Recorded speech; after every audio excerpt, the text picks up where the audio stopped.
Olha, a nova série de Star Wars, The Acolyte, tinha tudo para ser um sucesso, né? Mas acabou se tornando um dos maiores, se não o maior fracasso da franquia. A pergunta que fica é, por quê? Hoje, a gente vai mergulhar fundo na anatomia desse fracasso, usando uma análise bem detalhada do canal Filmento para entender o que exatamente deu tão errado.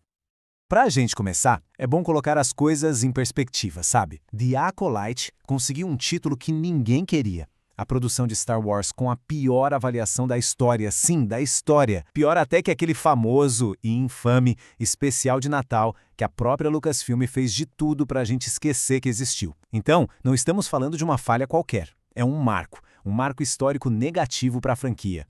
Então, fica a grande pergunta, né? Como é que isso foi acontecer? Como uma série com uma premissa que parecia tão boa, ambientada lá no auge da Ordem Jedi, como que ela acabou sendo tão universalmente detonada? É exatamente isso que a gente vai tentar entender agora. E olha, a análise que a gente está usando como base aponta que a resposta está numa falha, uma falha fundamental em 3 áreas que são cruciais. O analista descreve essas áreas como os órgãos vitais de qualquer série de TV de sucesso. E a lógica é simples. Quando esses órgãos falham, o corpo inteiro, a série inteira, entra em colapso. E quais são esses órgãos? São 3: personagem, história e relacionamentos. O ponto central aqui é que The Acolyte teria falhado assim de forma catastrófica em cada um desses 3 pilares. Então vamos lá, vamos analisar um por um para entender como essa falha foi acontecendo em cascata. Beleza, vamos começar com o primeiro grande problema: os personagens. Afinal, uma história só é boa de verdade se a gente se importa com as pessoas que estão nela, né? E é exatamente aqui que as primeiras rachaduras sérias começam a aparecer na série. O primeiro ponto aqui é a falta de especificidade. Sabe, os personagens parecem meio genéricos, como arquétipos. A heroína, a Osha, por exemplo, ela é apresentada como uma mecânica especialista, mas isso quase não tem impacto nenhum na trama. Ela também é uma ex-padawan, mas raramente usa ou lida com as habilidades Jedi dela, e os próprios Jedi, nossa, eles são tão parecidos na personalidade que se não fossem as cores diferentes seria bem difícil saber quem é quem. Depois, vem a falta de motivação. A protagonista é muito criticada por ser, bem, uma casca passiva.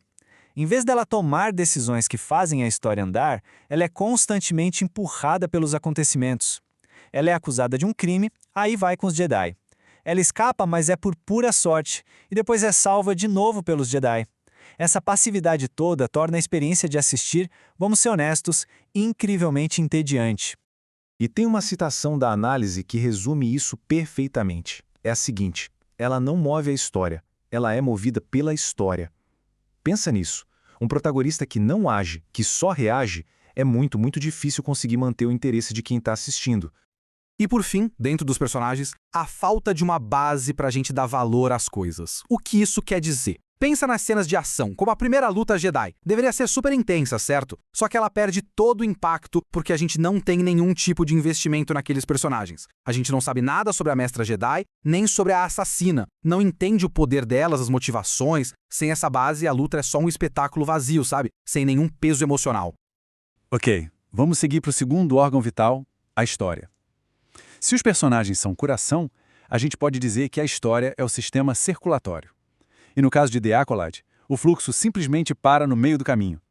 Para a gente entender bem o problema, primeiro precisamos definir um conceito, o motor da história. O que é isso? Basicamente, é a premissa central de uma série, aquilo que gera os conflitos, o movimento e o entretenimento de forma contínua. Um bom exemplo é Breaking Bad. Um cara com câncer terminal começa a cozinhar metanfetamina para sustentar a família. Pronto, esse é o motor.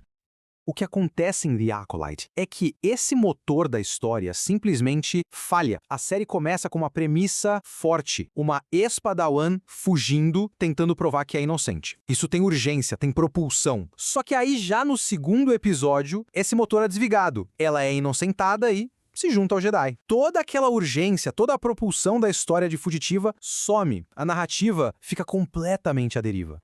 A metáfora usada na análise para descrever isso é genial. A série se torna uma Lamborghini sem motorista. Ela pode até ter uma aparência incrível com todo aquele orçamento da Disney, mas sem um motor funcionando para impulsionar, ela simplesmente não sai do lugar.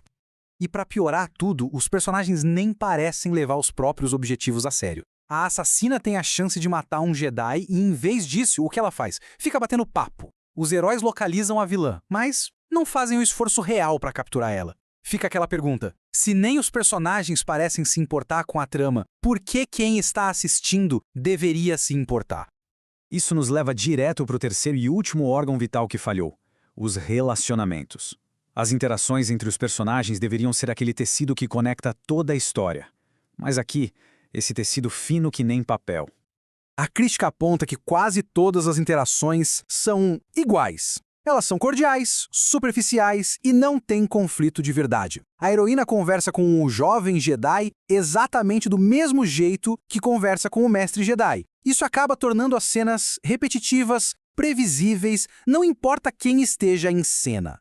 A diferença fica gritante quando a gente compara com outras séries. Relacionamentos fortes na TV são baseados em dinâmicas únicas, profundas e muitas vezes cheias de conflito. É só pensar no Walter White e no Jesse Pinkman em Breaking Bad. Em The Acolyte, as relações são tão superficiais que parecem intercambiáveis. Não tem faísca, não tem tensão, não tem profundidade. E a decisão de dedicar o terceiro episódio inteiro a um flashback é vista como um grande erro estratégico. Em vez de usar aquele tempo para desenvolver os relacionamentos que já eram rasos no presente, a série faz um desvio para o passado. Isso não só responde o mistério principal cedo demais, como deixa as dinâmicas atuais ainda mais subdesenvolvidas. Agora, o ponto crucial é entender que essas três falhas não são problemas isolados. Elas estão totalmente interligadas e criam uma reação em cadeia. É o que a análise chama de uma cascata crítica, que leva ao colapso total da experiência de quem assiste. E a cascata é essa aqui, ó. Personagens fracos e passivos não conseguem sustentar uma história com propósito. Uma história sem movimento, por sua vez, não permite que relacionamentos profundos se formem. E quando não tem personagens, nem história, nem relacionamentos pra gente se apegar, o resultado inevitável é a apatia do público. E tem uma citação que resume o resultado final disso de uma forma muito poderosa. Diz o seguinte: em apenas 4 episódios, The Acolyte me transformou no pior inimigo de qualquer série. Me fez ir embora. O maior fracasso de qualquer obra de entretenimento não é ser odiada, é ser abandonada. Quando a apatia se instala, a pessoa simplesmente desiste. Não existe crítica mais contundente do que essa. E a gente termina com essa reflexão. Por baixo de todos os sabres de luz dos cenários incríveis de ficção científica, The Acolyte parece ter falhado nos fundamentos mais básicos de como se contar uma boa história. E isso nos deixa com uma pergunta importante. Quando os pilares essenciais de uma narrativa desmoronam, o que de fato resta?